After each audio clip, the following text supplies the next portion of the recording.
Hey guys, this is episode 2 of season 2 explained. Minor book spoilers. All right, let's get into it. We start off with the scene of King's Landing in chaos after the murder of Jaehaerys. Aegon is destroying Viserys' model set, which possibly represents how different Aegon's rule will be from Viserys. Out with the old and in with the new, essentially. Aegon also pretty obviously declares war here. The main mechanism of blood and cheese in the books was to show that there's no turning back and to represent that the blacks and the greens are out for blood and not political alliances. So blood and cheese accomplishes that in the show. Aemon puts 2 and 2 together and notices the coins missing and the door open. Aemon hasn't gotten many scenes of the season so far, so hopefully that changes. Here, Alicent is grieving with Otto. We specifically see that Otto isn't good at consoling Alicent as she moves as soon as he touches her. Alicent wants to explain her guilt for having sex with Christian, but Otto is more concerned with using the crisis as PR. Aegon here is rightfully upset about the murder of his son. In the books, he has another son named Maelor, but he is not present in the show, so the question of succession here is a big one that needs to be answered even more so. Aegon also isn't one to deal with his emotions. He's much more likely to medicate himself with wine. Larys says Blood was noted for his brutal nature. In the books, Blood loses his gold cloak for beating a whore to death, but in the show, he's still on the city watch. Aegon accusing people on the council is really showing how emotionally irrational he's being at this point. No one on the council would benefit from having Jaehaerys dead, and Otto has to take on the responsibility of calming him down. Otto's main plan here is to parade Jaehaerys to the dragon pit so that the Lord stops supporting Rhaenyra. This is absent in the books. Instead, Aegon wants to ride to Dragonstone himself to kill Rhaenyra and her bastards. This leads to Cole proposing that the Cargill twin goes and tries to slay Rhaenyra instead. This upholds another common narrative being propagated in the season. Otto offers Alicent and Helaena as basically tools to gain the empathy of the small folk. Otto specifically leaves Aegon out of this because Aegon is seen as a king and he's a man. He can't be seen crying or grieving for his son. This choice also undermines Alicent, which is a common habit of Otto.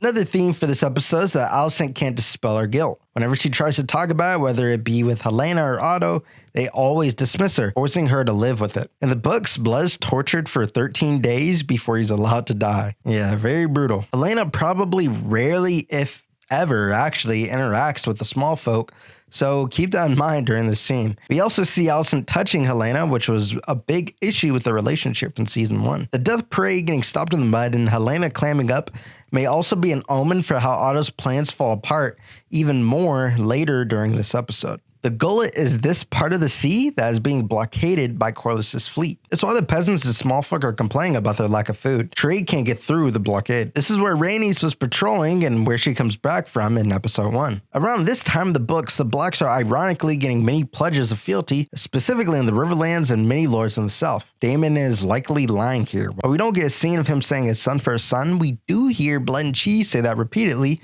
which implies that that's the only way they can get paid. And therefore, that's the terms and conditions that Daemon set out for them. I'm assuming that Rhaenyra flinching here is in reference to when Daemon chokes her at the end of season 1. Notice how Rhaenyra jumps when the door gets slammed. There's definitely some spouse abuse vibes going on here. In this scene, Rhaenyra commissions Baela to look over King's Landing, a job she specifically denies Jace of doing. Which is ironic as well because Vermax, Jace's dragon, is larger than Moondancer. In the books, Moondancer is only the size of a horse and is barely even able to be ridden. I assume here that Daemon is going to Harrenhal so that he could increase his loyalty score with Rhaenyra. Harrenhal is considered the key to the Riverlands. In season 1, it was where Harwin and his father got burned alive and is one of the most impressive castles in Westeros. Here, Aegon and Helaena swap a quick glance at each other. I personally had thought that Aegon was dismissing Helaena altogether, but in the after-scene explanations, they say that this is more so a recognition of pain and not something done as a cruelty. But in the books, Helaena and Aegon get much more distant as Aegon turns to the bottle. Cole feels guilty for the death of Jaehaerys, and much like Alicent, he has no one to talk to about it. Remember that Daemon and Rhaenyra had 2 sons, Aegon and Viserys. This scene kind of triggered me since it's basically Cole being hypocritical, talking about honor. But I don't think Cole means what he's saying. He's basically manipulating Eric by bringing up all the Kingsguard stuff so that he'll be motivated to try to assassinate Rhaenyra or feel obligated to do so. I actually think Cole is extremely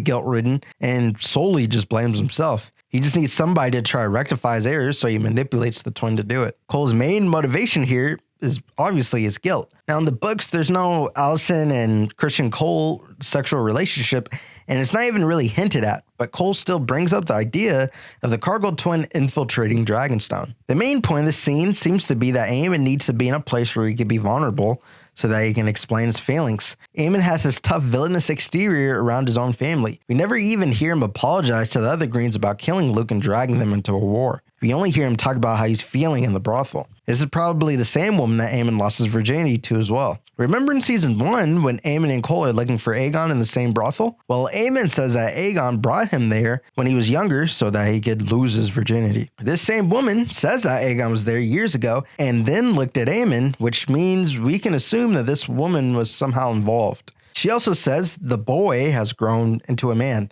This woman may play a part later in the story in regards to how Aemon treats the small folk, since it seems like she has a lot of influence on him. This is Hugh Hammer, who went in for a petition in the last episode. Him and his family are suffering from a lack of food as a result of the blockade we talked about earlier. Adam here wants to take advantage of Alan's good staying with Corlys, although it seems like Adam has seen some shit and doesn't want anything to do with him. This page in the book depicts Visenya, who is writing Vhagar. Visenya was the sister of Aegon the Conqueror 130 years ago. Vhagar was only around 50 years old at the time. The page on this side is talking about the First Dornish War. This is where Aegon the Conqueror tried to force Dorne to join the Seven Kingdoms. He failed, and his other sister, Rhaenys, died while fighting, and as a result, Aegon burned Dorne multiple times over with his dragon. It's called the Years of the Dragon's Wrath. Mysaria, like in the books, helped orchestrate Blood and Cheese. In the books, Mysaria really was pregnant, which is why Daemon steals the dragon egg. But once Viserys threatened Daemon on Dragonstone, Daemon left Mysaria and sent her back to Lys. During her travels is when she lost her baby. In the show, her being pregnant is just a lie to make Viserys angry. At first, I thought this dragon was Moondancer or Baela's dragon, but it could also be Grey Ghost, a wild dragon.